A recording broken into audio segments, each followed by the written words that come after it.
Sa iba pang ulat, umalma ang Malacanang sa editorial ng New York Times sa umano'y political mischief sa ilalim ng Aquino administration. Ayon kay PCOO Secretary Sunny Coloma, ipinaliwanag lamang ni Pangulo Aquino sa taong bayan kung bakit umapila ang pamahalaan sa Korte Suprema kaugnay ng naging desisyon nito sa implementasyon ng Disbursement Acceleration Program.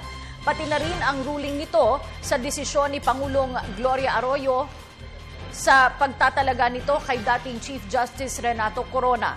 Iginiit ni Coloma na dahil dito ay naniniwala ang Pangulo na may sapat na dahilan para rebisahin ang 1987 Constitution sa usapin ng umano'y judicial reach.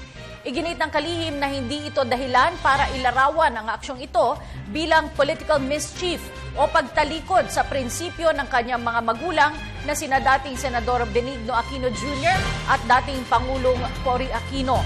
Paliwanag ni Coloma na nanatiling buo ang commitment ni Pangulo Aquino sa pagtamo ng makatotohanang pagbabago sa bansa, kasabay ng pag-iral ng mabuting pamamahala sa ilalim ng tuwid na daan.